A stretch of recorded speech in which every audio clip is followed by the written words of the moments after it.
নমস্কার বন্ধুরা, আমার ছোট্ট ইউটিউব চ্যানেল আর ডেলি জিকেতে আপনাদের সবাইকে স্বাগত। আজকে আমি আপনাদের জন্য আবার নিয়ে এসেছি কিছু ত্রিপুরার কিং রিলেটেড মহারাজার রাজরাজাদের সময়কালের খুবই গুরুত্বপূর্ণ কিছু কোশ্চেন, যেগুলি আপনাদের TCS TPS competitive exam, police food inspector সব এক্সামের জন্য খুবই গুরুত্বপূর্ণ। ভিডিওটা যদি ভালো লাগে লাইক করবেন, চ্যানেলটাকে সাবস্ক্রাইব করে পাশে থাকবেন অবশ্যই। বন্ধুরা, প্রথম কোশ্চেনটা নাম্বার 63। এর মানে আমি আগে আরও 62টা কোশ্চেন আলাদা আলাদা ভিডিওতে আলোচনা করেছি, যেগুলি আপনাদের জন্য প্লেলিস্ট বানিয়ে রেখেছি, চ্যানেলে গেলে আপনি দেখতে পারবেন। প্রথম কোশ্চেনটা হচ্ছে, হো built Umakanta academy in Tripura. আমরা যে উমাকান্ত স্কুলটা জানি, সেটা কোন মহারাজা বানিয়েছিল? আনসারটা হবে বীরচন্দ্র মাণিক্য। দোস্ত, বীরচন্দ্র মাণিক্য প্রথম 1890 সালে আগরতলা হায়ার এডুকেশন স্কুল নামে এটার স্থাপনা করেছিল।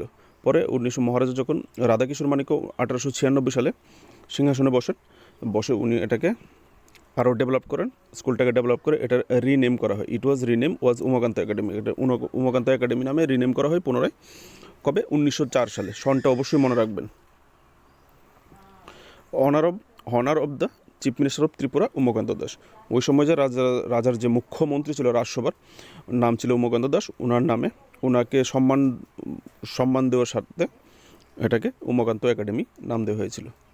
Umakanta academy English medium school, government English medium school, CBSE pattern, যেটা আমরা সবাই জানি। সেকেন্ড কোশ্চেনটা হচ্ছে বন্ধুরা, during which king British started ruling over Tripura. এখানে প্রশ্ন করা হয়েছে, কোন মহারাজার সময় থেকে ব্রিটিশরা ত্রিপুরাতে হস্তক্ষেপ করা বা রুল ওভার করা শুরু করেছিল, ত্রিপুরাতে শাসন করার সুযোগ পেয়েছিল? এটার উত্তরটা হবে কৃষ্ণচন্দ্র মাণিক্য। বন্ধুরা, কৃষ্ণচন্দ্র মাণিক্য, যিনি 1760 সালে সিংহাসনে বসার পরেই উনি he had soon fall out with the British and the government of Bengal of Nawab who invaded Tripura with British aid. যিনি সিংহাসনে বসার সঙ্গে সঙ্গে একটা সিচুয়েশন ক্রিয়েট করেছিল, ফল আউট হয়েছিল কার সঙ্গে? ব্রিটিশদের সঙ্গে ওনার ঝামেলা হয়েছিল। আর উনি বেঙ্গলের যে নবাব ছিল ওই সময়কার, উনি ব্রিটিশের সাহায্য নিয়ে ত্রিপুরা আক্রমণ করেছিল। এতে আক্রমণ করে যুদ্ধ হয়নি, কথাবার্তার মাধ্যমে সমঝোতা হয়ে গিয়েছিল। ওই সময় থেকে ব্রিটিশরা সুযোগ পেয়ে যায় ত্রিপুরার যে পলিটিক্যাল ব্যাপারে ইন্টারফেয়ার করার, এবং এক্সটেনশন যে নীতি ব্রিটিশরা সেটা করার সুযোগ পায়। পরের কোশ্চেনটা হচ্ছে, who is called the father of modern Tripura. কোন মহারাজাকে যে বর্তমান আধুনিক ত্রিপুরার জনক বলা হয়? এটার আনসারটা হবে বীরচন্দ্র মাণিক্যকে। বীরচন্দ্র মাণিক্যের যে পিরিয়ডটা ছিল 1862 থেকে 1896, ওই সময় ওনার সময়ই যে সোশিয়াল, সামাজিক, পলিটিক্যাল, রাজনৈতিক এবং যে কালচারাল যে বিষয়গুলি রাজার আমলে এগুলি প্রাধান্য পেয়েছিল। দেখুন, ওনার সময়ের কিছু কাজ তুলে ধরলাম। এখানে হচ্ছে আরবানাইজেশন। ওনার সময় এই যে আগরতলা সিটিটাকে আরবানাইজ করার, শহরের রূপ দেওয়ার কাজ শুরু করেছিলেন। মিউনিসিপ্যালিটি বানিয়েছিলেন উনি 1871 সালে। ত্রিপুরা আগরতলা মিউনিসিপ্যালিটি উনি গঠন করেন। উমাকান্ত একাডেমি, যেটা আগরতলা হায়ার এডুকেশন স্কুল ছিল, উমাকান্ত একাডেমি স্কুলটা উনি বানিয়েছিলেন 1890 সালে। সোশিয়াল রিফর্মের মধ্যে উল্লেখযোগ্য হলো স্লেভারি সিস্টেম। যেমন 1878 সালে উনি যে দাসত্ব প্রথা ছিল, দাসত্ব প্রথাকে বন্ধ করে দিয়েছিল। প্র্যাকটিস অফ সতীদাহ প্রথা যেটা ছিল, সেটাও 1889 সালে উনি বন্ধ করেন। সালগুলি মনে রাখবেন, এগুলি কোশ্চেন আসে।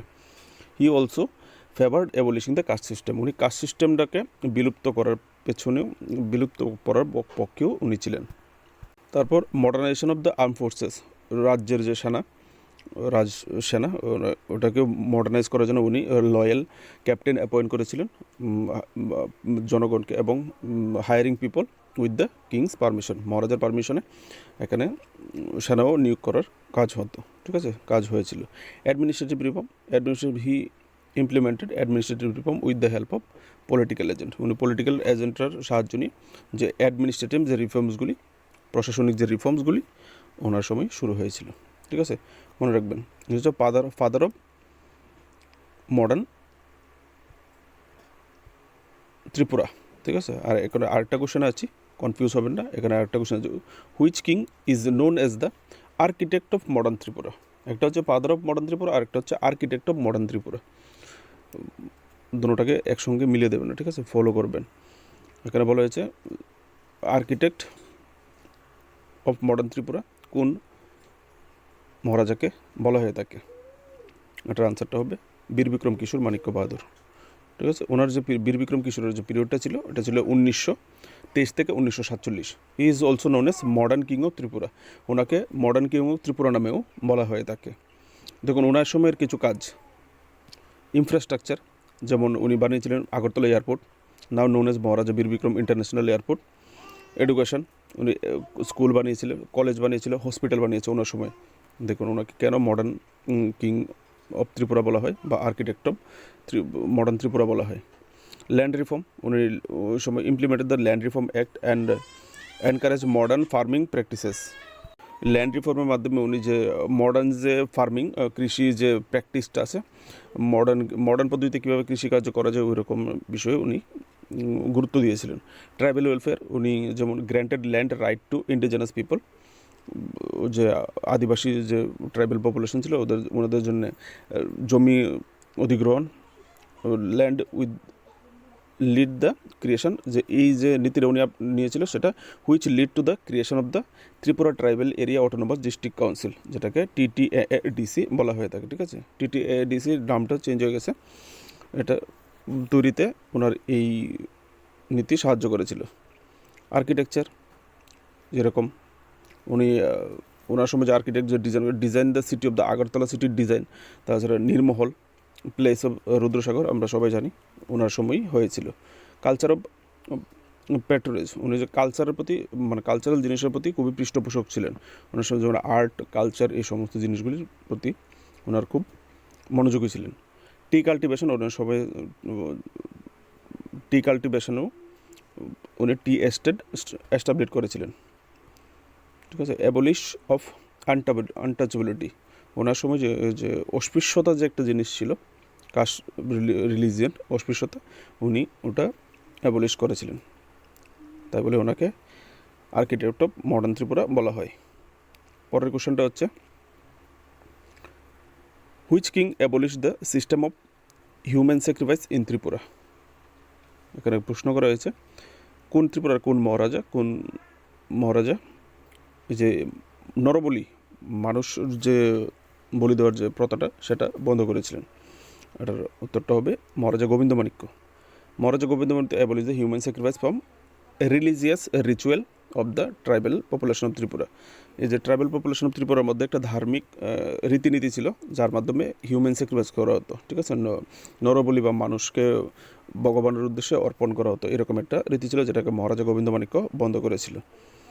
আর এটা কোথায় করা হতো? ইন দ্য পাস্ট, অতীতে human sacrifice were offer to the please the 14 deities. আমরা যে 14 দেবতাকে মানি ওই সময় 14 দেবতাকে খুশি করার জন্য হিউম্যান স্যাক্রিফাইস করা হতো। ঠিক আছে, ওটা মহারাজা গোবিন্দমাণিক্য বন্ধ করেছিল। খুবই একটা ইম্পর্টেন্ট কোশ্চেন। বন্ধুরা, যদি ভিডিও ভালো লাগে তাকে লাইক করবেন। আমার চ্যানেলে আপনাদের জন্য আমি কারেন্ট অ্যাফেয়ার্সও আপলোড করে থাকি রেগুলার বেসিস।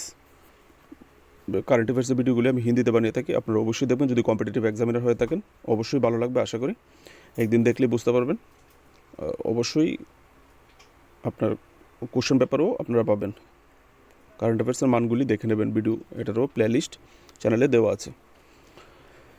পরের কোশ্চেনটা হচ্ছে who was the famous singer in the court of king Birchandra Manikya. এখানে প্রশ্ন করা হয়েছে কিং মহারাজা বীরচন্দ্র মাণিক্যের সবাই যে ফেমাস সিঙ্গার ছিলেন, গায়ক ছিলেন, ওনার নাম কী ছিল?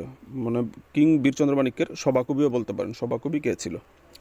আর এই কিং বীরচন্দ্র মাণিক্যের সবার সিঙ্গার কে ছিল? ভেরি সরি, সভাকবি বলে দিয়েছি। এটার উত্তরটা হবে যদুভট্ট, শর্ট ফর্মে যদুভট্ট, আর ওনার পুরো নাম ছিল যদুনাথ ভট্টাচার্য। ঠিক আছে, ইম্পর্টেন্ট কোশ্চেন কিন্তু এটা। পরের কোশ্চেনটা হচ্ছে who was the king of Tripura during sipahi mutiny. বন্ধুরা, সিপাহী বিদ্রোহ যখন হয়েছিল 1857 সালে, ওই সিপাহী বিদ্রোহের সময় ত্রিপুরার মহারাজা কে ছিল ওই সময়টাতে? উত্তরটা হবে ঈশানচন্দ্র মাণিক্য। বন্ধুরা, যখন সিপাহী বিদ্রোহ চলছিল ওই সময় ত্রিপুরার মহারাজা ছিল Ishanchandra Manikya. He remained loyal to the British East India Company which help to maintaining stability in his kingdom. উনি ব্রিটিশ যে ইস্ট ইন্ডিয়া কোম্পানি ছিল, ইস্ট ইন্ডিয়া কোম্পানির প্রতি লয়াল ছিল, আনুগত্য প্রদর্শন করতেন, যে কারণে ওই সময় ব্রিটিশরা ত্রিপুরাতে ডিস্টার্ব কম করতো, ত্রিপুরার যে স্টেবিলিটি মানে ত্রিপুরার স্টেবল সিচুয়েশান মেনটেন করতে সাহায্য করতো। বন্ধুরা আজকে এই পর্যন্তই। যদি কোশ্চেনগুলি ভালো লাগে থাকে অবশ্যই চ্যানেলটাকে লাইক করে সাবস্ক্রাইব করবেন। আপনাদের জন্যই পরিশ্রম করি, আপনারা যদি লাইক করে সাবস্ক্রাইব করেন তাহলে আমার পরিশ্রমটা ফসল মিলে যাবে আপনি সাবস্ক্রাইব করলেই আর লাইক করলেই, ঠিক আছে? ভালো থাকবেন। প্লেলিস্ট চেক করবেন আলাদা আলাদা ভিডিওর জন্য। কমেন্ট করে অবশ্যই জানাবেন আপনাদের কী চাই কী না চাই। প্রিভিয়াস ইয়ারের কোশ্চেন আমি আপলোড করে থাকি। ধন্যবাদ, নমস্কার, দেখা হচ্ছে পরের ভিডিওতে।